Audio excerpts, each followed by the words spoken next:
예배 나오신 여러분 감사하고요.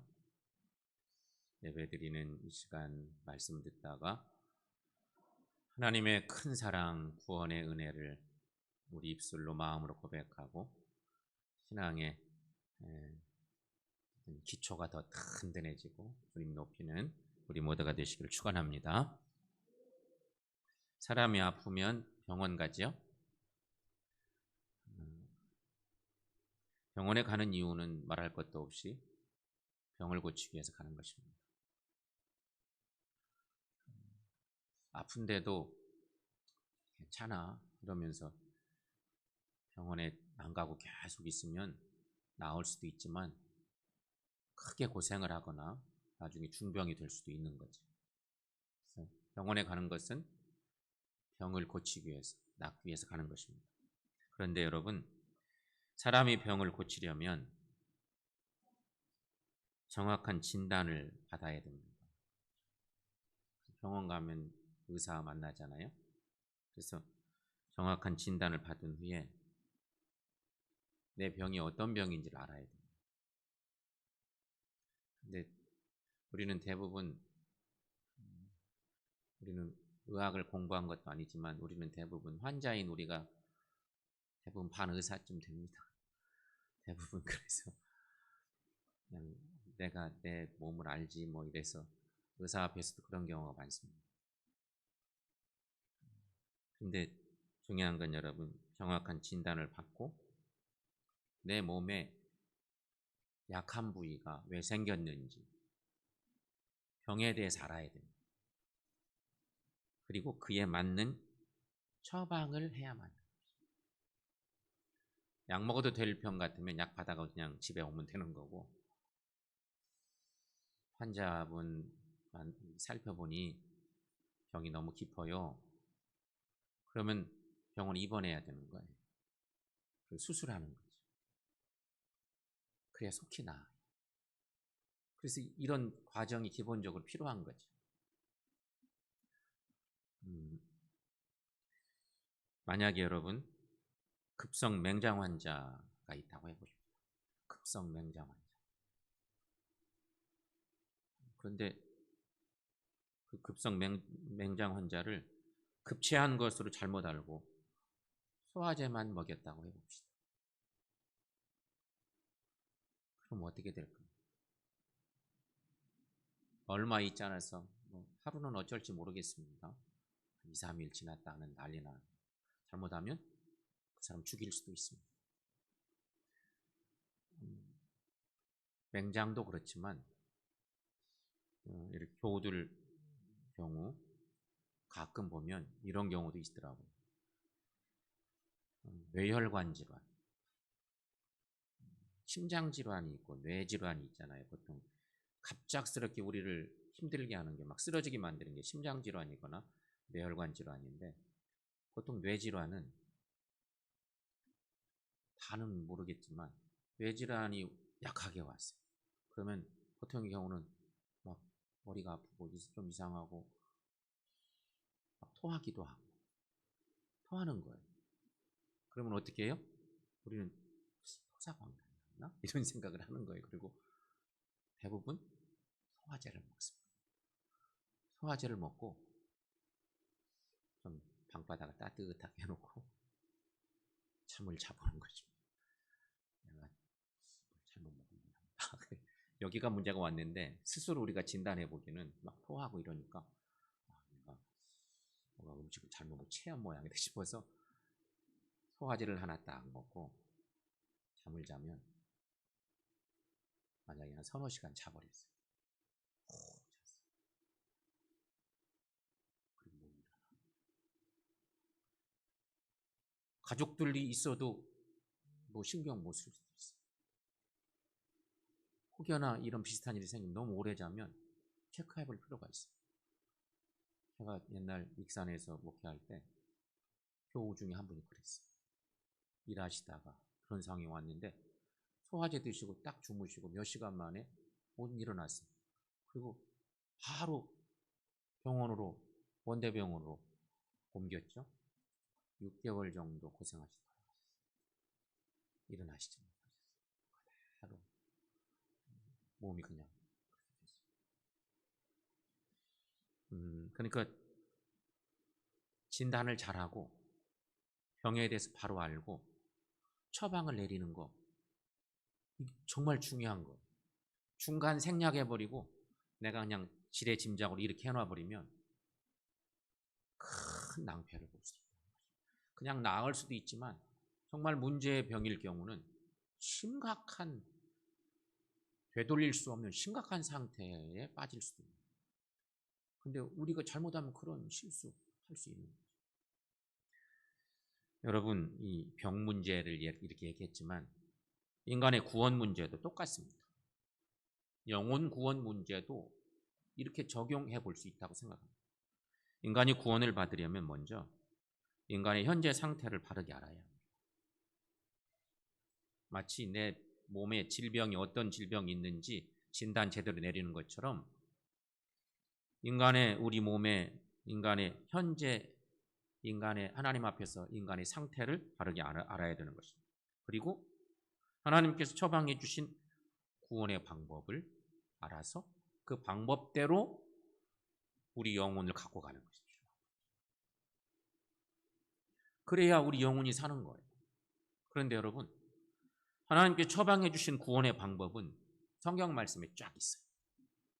의사 만나면 의사가 처방전을 딱 줘서 처방전 들고 약국에서 약 타다 먹잖아요. 성경은 인간의 이 영혼 구원의 문제에 대한 처방을 정확하게 성서가 내리고 있어요. 근데 우리 신앙생활하면서 처방전 얼마나 들여다볼까요? 병원에서는 처방전 의사가 만들어주면 막 보면서 무슨 약이냐 막 이러면서 살펴보고 여러가 얼마나 신경 써요? 먹어도 되나? 이거 안 먹어도 되는 거 아닌가? 이런 생각도 하고 뭐 여러 가지로 그럴 수도 있겠어요. 영혼 구원 문제 앞에 성서가 처방전을 내렸는데 얼마나 관심 갖고 사나? 그런 묵상을 여러분 해보는 것입니다. 이 구원 방법을 성서가 전하는데, 자, 몇 가지만 질문을 통해서 오늘 본문을 통해서 알아보겠습니다. 첫째, 구원의 의미가 뭔가? 구원의 의미. 신앙생활 하는데 항상 문제 제기될 수 있는 것이 구원 문제라 그랬습니다. 이것은 평생 따라다니는 핸디캡 같은 것입니다. 마치 우리 신앙생활의 아킬레스건 같은 거. 조금 신앙적으로 조금 이렇게 힘들어지면 내 구원의 확신 문제가 왔다 갔다 할 수도 있어요. 그래서 그것 때문에 힘들어. 그래서 늘 구원 받으는 우리 같은 제대로 된 그리스도인들을 향해서 자기들이 더 상위에 있다고 생각하고 우리들을 찾아와서 이 구원 문제를, 이 난해한 구원 문제를 자꾸 건드려. 구원 확실히 받은 것 같아? 이러면서 이상한 질문 던지고. 그러면 우리는 내가 구원을 받았나? 잘못된 구원인가? 내 신앙생활을 자꾸 의심하기도 하고 이런 문제. 자, 여러분, 구원의 의미, 오늘 본문 말씀에서는 에베소 2장 1절 말씀에 시작되는 말씀 저렇습니다. 함께 읽습니다. 그는 허물과 죄로 죽었던 너희를 살리셨도다. 아멘. 여기 예수님은 허물과 죄로 죽었던 우리를 살리신 분이시다. 이런 얘기입니다. 구원이라고 하는 말, 오늘 성경 말씀대로 말하면 살리셨다는 얘기입니다. 구원이 살리는 것입니다. 구해내는 거, 살려내는 거, 건져내는 거. 모세, 물에서 건져냈다. 모세의 이름의 뜻이에요. 물에서 건져내기, 물에서 구원해냈다. 성경에 뭐 호세아나 여호수아나 이거 전부 다 구원과 관련된 그런 얘기잖아요. 전부 다. 하나님의 구원하심에 대한 그 소중함을 얘기하기 위해서 계속 예수님, 뭐 구원자 예수님 말할 것도 없고 이름 속에 그런 의미들이 다 들어있어요. 구원은 그런 거죠. 그러니까 여러분, 살려낸다, 구해낸다, 건져낸다 그런 의미인데, 물에 빠져 죽어가는 사람을 건져내는 것은 아까 모세 얘기했지만 물에서 구원받는 것입니다. 불 가운데 있는 사람을 건져내는 것은 불에서 구원하는 것입니다. 내버려두면 거기서 물에 빠져 죽거나 불에 타 죽는 거지. 그런데 거기서 끄집어내는 거예요. 살려내는 거예요. 건져내는 거예요. 이게 구원인 거죠. 그러나 여러분, 아까 물에 빠진 자, 불 가운데 있는 자 건져내는, 구해내는 거 있지만, 그러나 기독교에서 말하는 구원은 그냥 육체적인 구원 그런 거하고는 다르잖아요. 기독교에서 말하는 구원은 죄로 인한 죽음과 멸망에서 건져내어서 천국으로 가는 거, 영생의 삶을 얻게 하는 거. 그것이 바로 우리가 말하는 구원, 기독교의 구원은 바로 그런 거예요. 그런데 여러분, 오늘 본문 중에 오늘 에베소서 2장 오늘 본문 끝부분쯤에 5절에 7절까지 말씀, 밑줄 친 데를 조금 관심 있게 보면서 여러분 5절부터 7절까지 한번 쭉 읽어보겠습니다. 허물로 죽은 우리를 그리스도와 함께 살리셨고 너희는 은혜로 구원을 받은 것이라.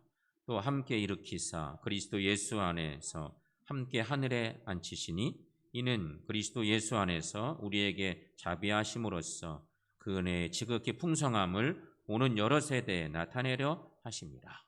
아멘. 실은 복음서의 말씀 같은 경우는 우리가 그냥 읽으면 복음서는 대부분 예수님이 전한 비유의 말씀들 이런 것들이 다 그냥 이야기식으로 돼 있어서 그냥 읽고 이해하는데 전혀 어려움이 없습니다. 물론 그 속에서 하나님이 주신 진짜 중요한 구원의 메시지, 정말 중요한 하나님의 그 중요한 사랑의 메시지 이런 것들을 듣는 것이 상당히 좀 난해할 수도 있겠지만 그냥 읽으면 그 내용들이 이야기식으로 되어 쉬운데, 서신서 같은 경우는 특별히 이 신약의 서신서는 이게 전부 다 신학 박사학위 논문 같은 거예요. 지금으로 말하면 신학 박사학위 논문보다도 10배, 100배 더 깊어. 이 중에 요즘 신학 박사는요, 예를 들면 에베소서 2장 2절 말씀, 1절이나 2절 한 구절 말씀 가지고 깊이 파고 들어가서 박사학위 논문을 따는 거예요. 성경 본문가, 성서학자들.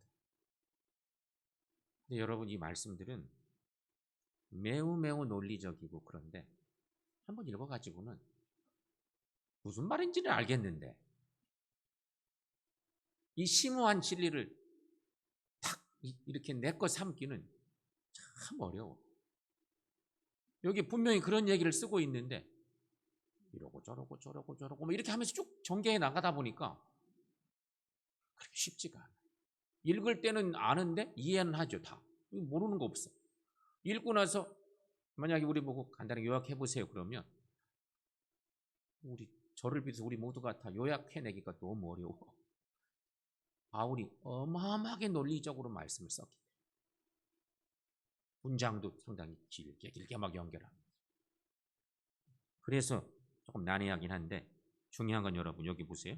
허물로 죽은 우리를, 우리가 죄로 죽은 우리를 우리 설명했죠? 그리스도와 함께 살리셨다. 가로로 묶어져 있어. 그건 뭐 읽거나 안 읽어도 상관없는 거예요. 그리스도와 함께 살리셨다. 너희는 은혜로 구원을 받은 것이다. 이런 설명이 있죠. 또 함께 일으키사 그리스도 예수 안에서 함께 하늘에 앉히시니. 허물로 죽어 마땅한 우리를 하나님께서 그리스도와 함께 살리셨어요. 그래서 결국 은혜로 구원을 받은 존재가 돼요. 그냥 그렇게만 있는 것이 아니고 함께 일으키사 그리스도 예수 안에서 함께 하늘에 앉히시. 함께 하늘에 앉히시. 이는 그리스도 예수 안에서 우리에게 자비하심으로써 그 은혜의 지극히 풍성함을 오는 여러 세대에 나타내려 하십니다. 여기 보시면 우리가 죽어 마땅한 우리를 구원의 은혜를 주셔서 천국 백성 되게 하셨다는 얘기예요. 그런 은혜가 주님이 이 땅에 오셔서 십자가에 달려 돌아가심으로 그런 은혜를 주셨는데 그것은 지금도 오고 오는 세대 모든 세대에게 계속되는 하나님의 구원의 은혜의 사건이다. 이는 그리스도 예수 안에서 우리에게 자비하심으로써 그 은혜의 지극히 풍성함을 오는 여러 세대에 나타내려 하십니다. 구원의 의미, 그것은 아까도 말씀드린 것처럼 기독교가 말하는 구원은요, 죄로 인한 죽음과 멸망에서 내버려두면 딱 죽어 마땅한데 하나님이 우리를 죽일 수가 없으시고 너무 우리를 사랑하시는 거예요. 그래서 예수 보내셔서 우리를 구원해내시고 그리고 예수 그리스도 안에서 함께 하늘에 앉히셨어요. 구원의 은혜를 하는 거죠. 이것이 결국 구원의 의미를 성서 말씀에 의지해 설명할 수 있는 그런 내용입니다. 그렇다면 여러분, 왜 구원이 필요할까? 구원의 필요성을 생각합니다. 두 번째는 구원의 필요성. 왜 구원이 필요한가? 하나님이 그렇게 당신의 아들을 이 땅에 보내셔서 죽기까지 복종시킬 만큼 어마어마한 일이 있어야만 한 이유가 뭐냐? 구원의 필요성 때문에. 인간은 모두가 죄 아래 빠져 있는 존재이기 때문에.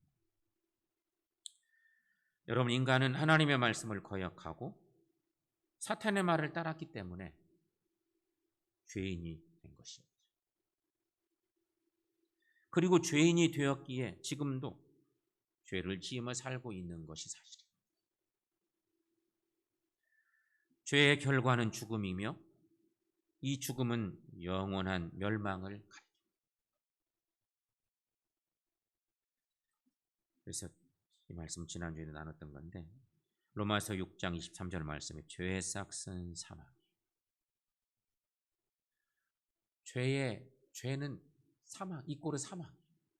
그런데 하나님의 은사는 그리스도 예수 우리 주 안에 있는 영생입니다. 이 로마서 6장에 있는 이 말씀은 오늘 말로 로마서도 바울이 쓴 말씀이지만 에베소 2장 5절에서 7절에 있는 말씀의 내용이나 거의 똑같습니다. 그 말씀의 내용.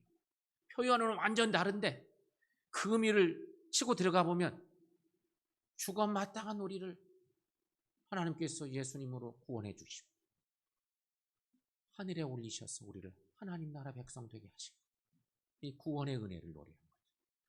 모든 세대에 은혜를 주신다. 그런데 로마서 6장에는 죄의 싹은 사망입니다. 하나님의 은사는 죄와 반대 개념, 하나님의 은사죠. 하나님의 은사는 그리스도 예수 우리 주 안에 있는 영생입니다. 그렇게 말씀하고 있습니다. 그러므로 여러분, 죄에 빠진 인간의 상태란 참으로 비참한 상태입니다. 너무너무 비참한 상태. 하나님의 은혜가 아니면 살 수 없는 그런 상태. 그러니 하나님이 예수를 보내서 죄에 빠진 우리를 구원해낼 수밖에 없는 그럴 필요성이 너무너무 간절했다. 그런 상황. 그것을 이 말씀 속에서 볼 수 있습니다. 그러므로 여러분, 죄에 빠진 인간은 하나님의 은혜로만 구원받을 수밖에 없는 것입니다. 세 번째는 구원의 방법입니다. 구원의 방법. 이미 앞에서 다른 모습으로 설명을 했지만 구원의 방법. 죄에 빠진 인간은 분명한 건 스스로의 힘으로는 구원해낼 재간이 없어요. 여러분, 우리가 수렁에만 빠져도 옛날에 시골에 이렇게 논 한쪽에 수렁 같은 데가 있잖아요. 어찌하다가 거기 푹 빠지면 못 나와요. 이상한 데가 있어. 논 중에. 우리 허벅지 정도 이상, 어디 하체 어디 여기 허리쯤까지 푹 빠지면요 못 나옵니다. 자기 힘으로 나올 수가 없어요. 허우적 하다가 그냥 지쳐버리고 내버려두면 거기 그냥 훅 주모 살 수가 없어요. 마치 그런 거와 똑같은 상태. 죄에 빠진 인간은 스스로 힘으로는 구원받을 수가 없어요.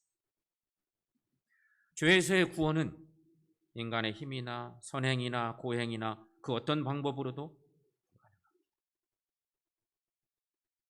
이것은 죽은 사람이 죽은 사람을 살릴 수 없는 것과 똑같은 것입니다. 내가 빠져 있는데 누군가 살아있는 사람이 나에게 뭔가 로프 하나만, 긴 막대기 같은 거 하나만 나한테 연결해 줘도 내가 그거 잡으면 살아날 수 있어. 그거 가지고 막 힘쓰고 수렁에서 나올 수 있고 물에 빠진 건 더더욱 뭐 쉽죠. 근데 인간은 죄인이기 때문에 죄인인 인간이 구해낼 재간이 없어. 어떤 방법으로 그럴 수가 없는 거예요. 따라서 죄에서 건져내려면 죄가 없는 분이 와야만 했던 거예요. 우리가 흉악한 죄인인 우리를 건져내려면 죄 없는 분이 오셔야 했어요.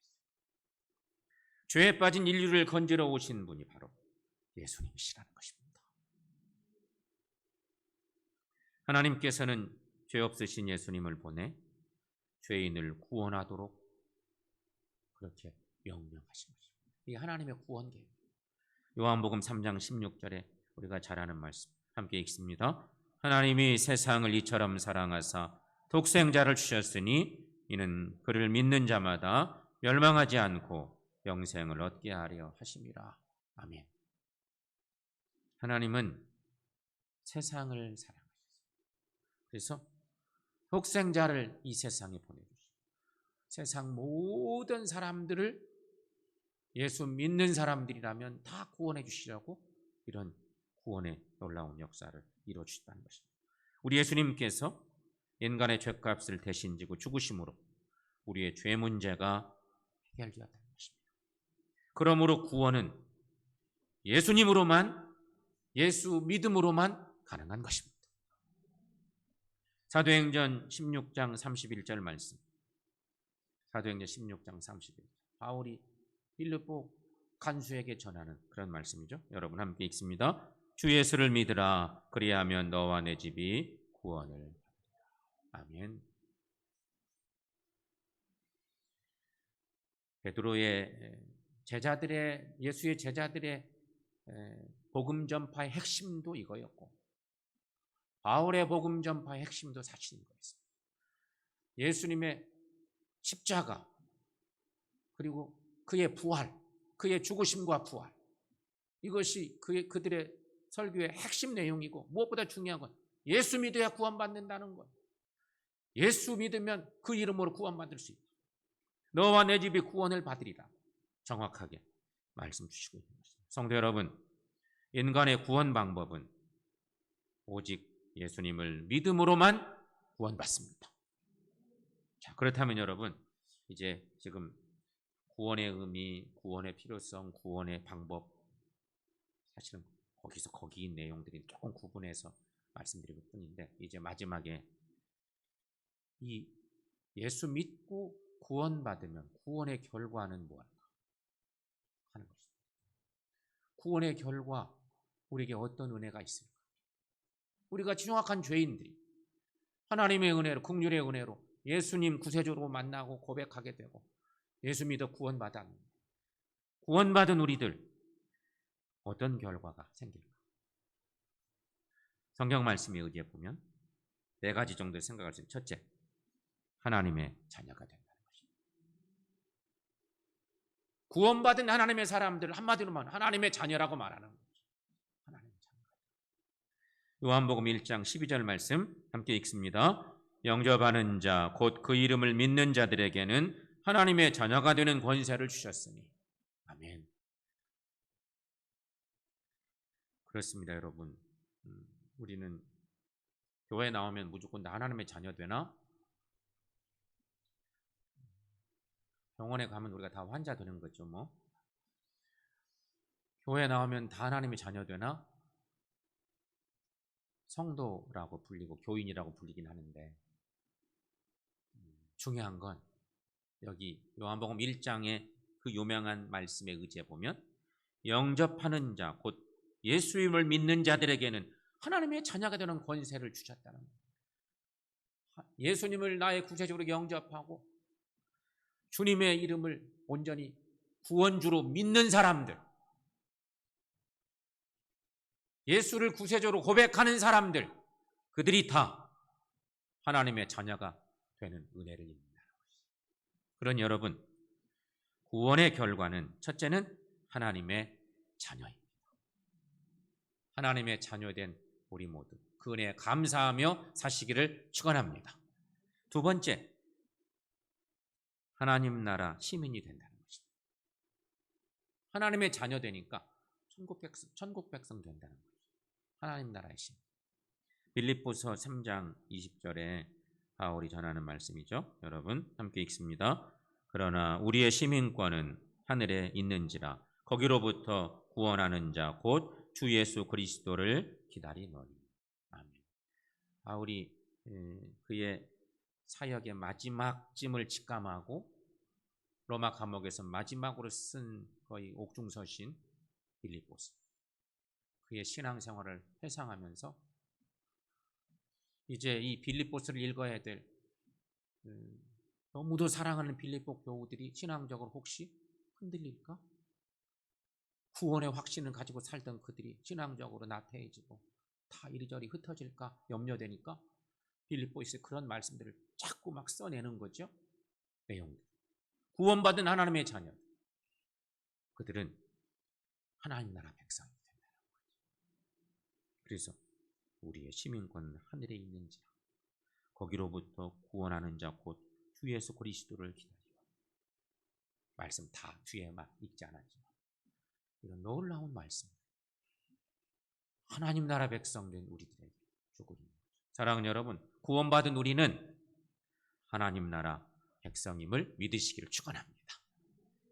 또 세 번째는 천국을 기업으로 받는다는 것입니다. 하나님의 자녀이고 하나님 나라 시민이고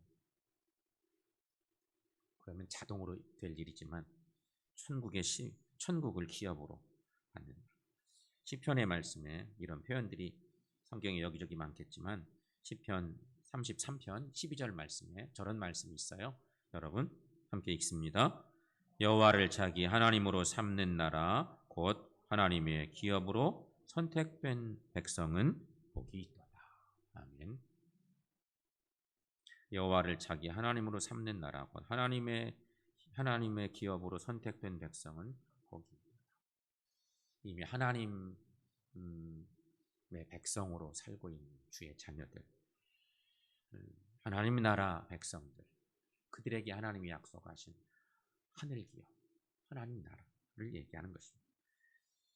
마지막 네 번째는 구원의 결과는 천국에서 영원히 사는 영생을 얻는다는 것입니다. 구원의 백성으로 하나님의 자녀로 사는 은혜, 하나님 나라 백성으로 사는 은혜, 또 천국을 소유하고 사는 은혜, 무엇보다도 천국에서 영원히 사는 은혜. 이것은 요한계시록 같은 데 말씀들 많죠. 찾아보면 본문이 많지만 제가 이 본문은 그냥 찾지 않았는데, 구원받은 구원의 백성의 중요한 결과는 뭐냐? 결국 천국에서 영원히 살게 돼요. 그러니까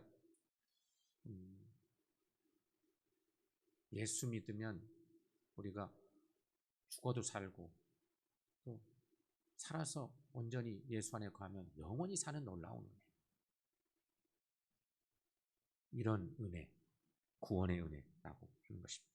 사랑하는 성도 여러분, 예수를 믿음으로 구원받는 것은 우리의 삶 속에서, 신앙의 삶 속에서 가장 큰 축복입니다. 이거에 대한 고백이 우리에게 흔들리지 않고 분명히 있습니다. 예수를 믿음으로 구원받는 것, 우리 신앙인의 삶 속에 가장 큰 축복, 구원과 관련된 중요한 내용. 그러므로 여러분, 예수님을 믿음으로 구원받는 것을 확신하시고 구원받은 자답게 사시고 신앙의 삶 속에서 이 구원의 은혜를 기억할 때마다 주님께 감사 찬양드리고 우리의 신앙생활은 기쁨으로 충만한 삶을 살면서 하나님의 자녀다운 복된 삶 살아가는 저 여러분들 모두가 되시기를 축원합니다.